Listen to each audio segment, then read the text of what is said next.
ఎవడి కర్మకు వాడే బాధ్యుడు అని కర్మ సిద్ధాంతం చెబుతూ ఉంటుంది. దీని అర్థం ఏమిటంటే ఎవడు చేసిన పాపానికి వాడే శిక్ష అనుభవిస్తాడు. ఈ కర్మ సిద్ధాంతాన్ని నిజమే అని చైనా నిరూపిస్తోంది. ఆ దేశ అధ్యక్షుడు జిన్పింగ్ తీసుకున్న నిర్ణయాలు చేసిన పాపాలకు ఇప్పుడు డ్రాగన్ కంట్రీ అనుభవిస్తోంది.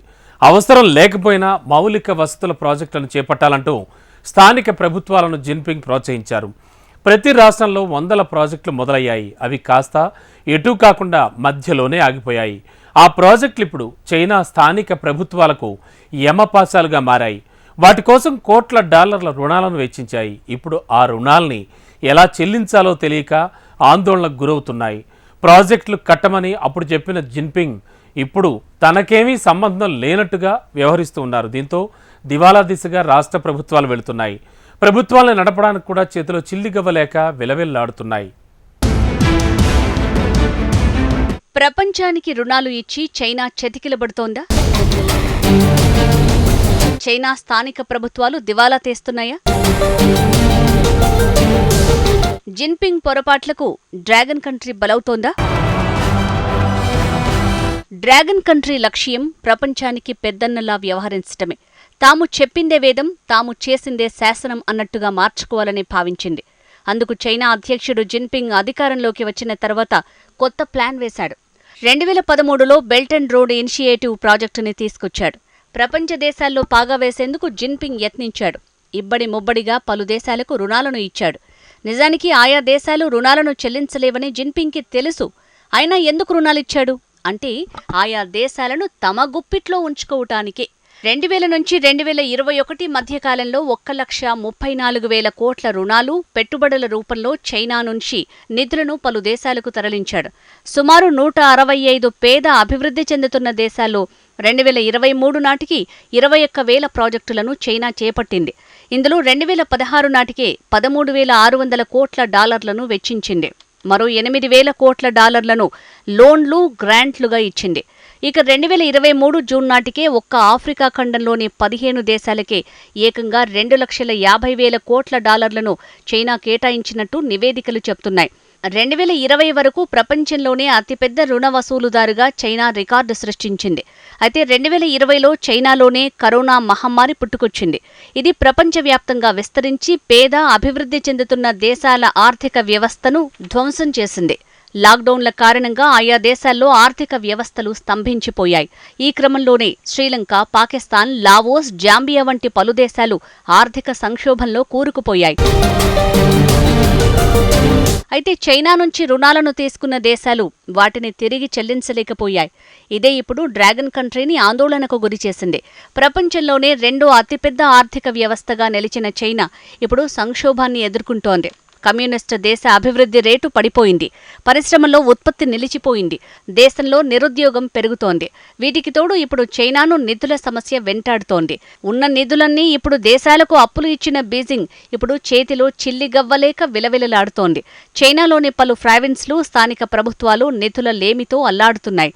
ఇప్పుడు పలు ప్రావిన్స్లు రుణాల నుంచి ఊరట ఇవ్వాలని కోరుకుంటున్నాయి. దాదాపు చైనాలోని రాష్ట్రాలు దివాలా దిశగా అడుగులు వేస్తున్నాయి. రుణ సంక్షోభంలో చిక్కుకున్న ఆయా రాష్ట్రాల అధికారులు ఇప్పుడు బీజింగ్లో మకాం వేశారు. ప్రధానంగా లియావోనింగ్, హెబే రాష్ట్రాల అధికారులు, తియాన్జింగ్ నగరానికి చెందిన ప్రతినిధులు చర్చలు జరుపుతున్నారు.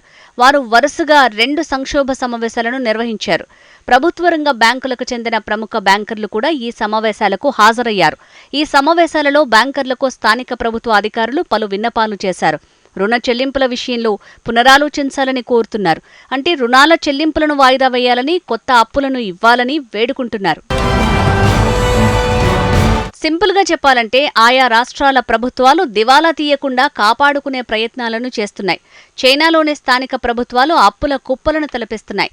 స్థానిక ప్రభుత్వాలు మొత్తం 13 లక్షల కోట్ల డాలర్ల రుణాలను తీసుకున్నాయి. ఈ విషయాన్ని ఆర్థిక విశ్లేషణ సంస్థ గోల్డ్మన్ సాచ్, అంతర్జాతీయ ద్రవ్యనిధి సంస్థలు వేరువేరు నివేదికల్లో వెల్లడించాయి. అయితే IMF మాత్రం చైనా స్థానిక ప్రభుత్వ రుణాలు మొత్తం 7 లక్షల కోట్ల డాలర్ల నుంచి 11 లక్షల కోట్ల డాలర్ల మధ్య ఉండొచ్చని అంచనా వేసింది. కేవలం ఈ ఏడాది మాత్రమే స్థానిక ప్రభుత్వాలు 40,000 కోట్ల డాలర్ల రుణాలను తిరిగి చెల్లించాల్సి ఉంది. ఈ గడువు ముగుస్తుండటంతో స్థానిక ప్రభుత్వాలు ఆందోళన చెందుతున్నాయి. స్థానిక ప్రభుత్వాలు నిండా మునుగుతున్న బీజింగ్ మాత్రం తమకు సంబంధం లేదన్నట్టుగా వ్యవహరిస్తోంది. స్థానిక ప్రభుత్వాల రుణ సమస్య మరింత తీవ్రమయ్యే వరకు జిన్పింగ్ ప్రభుత్వం లాగుతోంది. నిజానికి గతేడాది స్థానిక ప్రభుత్వాల రుణాలపై బీజింగ్ కొందరు నిపుణులను నియమించింది. తీవ్ర రుణ సంక్షోభంలో కూరుకుపోయిన 10 రాష్ట్రాలు, నగరాల్లో ఆ నిపుణుల బృందం పర్యటించింది. ఆ నిపుణులు ఆయా రాష్ట్రాలు, నగరాల్లో ఆర్థిక పరిస్థితులను అంచనా వేసి బీజింగ్కు నివేదించారు. ఈ విషయమై వారం రోజుల క్రితం చైనా ప్రధానమంత్రి స్పందించారు. వెంటనే యాక్షన్ తీసుకుంటామని వెల్లడించారు. ప్రభుత్వ రుణాల నిర్వహణ యంత్రాలను అభివృద్ధి చేస్తామని చైనా ప్రధాని లీ కియాంగ్ వెల్లడించారు. ఆర్థిక నష్టాలను నివారించడంతో పాటు రుణాల చెల్లింపు సామర్థ్యాన్ని పెంచుతామని ప్రీమియర్ తెలిపారు. ప్రధాని వ్యాఖ్యలను చైనా ఆర్థిక శాఖ మంత్రి కూడా సమర్థించారు. దీన్ని బట్టి చైనా అప్పుల బుడగ పేలడానికి సిద్ధంగా ఉన్నట్టు స్పష్టమవుతోంది. అయితే ప్రీమియర్ చెప్పినట్టు ఈ రుణాలను తీర్చేందుకు చైనా ఎలాంటి యాక్షన్ ప్లాన్ చేపడుతోంది? లక్షల కోట్ల డాలర్ల రుణాలను చైనా ఎలా తీరుస్తుంది? చైనా ఆర్థిక వ్యవస్థ మొత్తం విలువ 18 లక్షల కోట్ల డాలర్లు. స్థానిక ప్రభుత్వాలు కనీసం 7 లక్షల కోట్ల డాలర్లను కోరుతున్నాయి. ఇది కనీస అంచనా మాత్రమే. కానీ మొత్తంగా 13 లక్షల కోట్ల డాలర్ల రుణాలతో ఆయా రాష్ట్రాల ప్రభుత్వాలు అల్లాడుతున్నాయి. ఈ రుణాలు చైనా జీడీపీలో 70% అన్నమాట. కానీ ఇప్పుడున్న పరిస్థితుల్లో చైనా ఆ రుణాలను తీర్చే పరిస్థితుల్లో లేదు. అయితే మరి ఈ రుణాలను తిరిగి స్థానిక ప్రభుత్వాలు ఎలా చెల్లిస్తాయి? జనవరిలో స్థానిక ప్రభుత్వాలకు బీజింగ్ కొన్ని పరిష్కారాలను సూచించింది. రుణాలను తీర్చడానికి ఓ కార్యక్రమాన్ని ప్రారంభించింది. పాత రుణాలకు తక్కువ వడ్డీలను విధించాలని బ్యాంకులకు బీజింగ్ సూచించింది. అంతేకాకుండా ప్రభుత్వ బాండ్లతో తక్కువ వడ్డీకి లోన్లు తీసుకునే సదుపాయాన్ని కల్పించింది. మరికొన్ని రుణాల చెల్లింపునకు గడువును పొడిగించాలని బ్యాంకులకు ఆదేశించింది. అయితే ప్రాథమికంగా కొంతవరకు రుణాల చెల్లింపులకు ఊరట కలిగించింది. కానీ ఆ రుణాలపై సబ్సిడీలను మాత్రం ఇచ్చేది లేదని ఖరాఖండిగా బీజింగ్ చెప్పేసింది.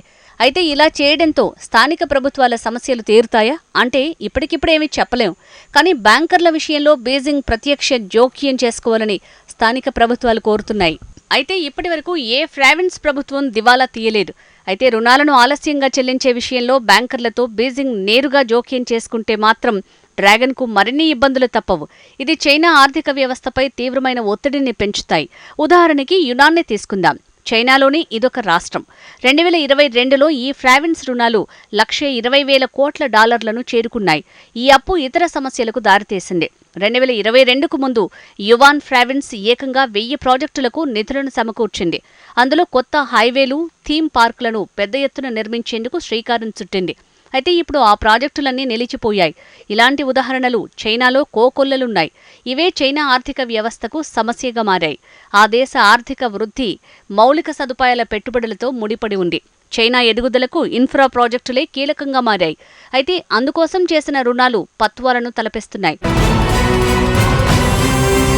చైనా ఆర్థిక వ్యవస్థ మంచి ఊపులో ఉన్నప్పుడు స్థానిక ప్రభుత్వాలను రుణాలను తీసుకోవాలని, మౌలిక సదుపాయాల ప్రాజెక్టులను చేపట్టాలని బీజింగ్ ప్రోత్సహించింది.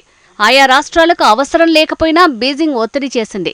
అప్పుడు చేసిన అప్పులు ఇప్పుడు చైనా ఆర్థిక వ్యవస్థకు అవరోధంగా మారాయి. ఇప్పుడు స్థానిక ప్రభుత్వాలు అప్పుల్లో కూరుకుపోతున్నాయి. చైనా ఆర్థిక వ్యవస్థ కుంగుబాటు దిశగా అడుగులేస్తోంది. ఎవడు తవ్వుకున్న గోతిలో వాడే పడతాడు అనడానికి చైనానే ప్రత్యక్ష నిదర్శనం.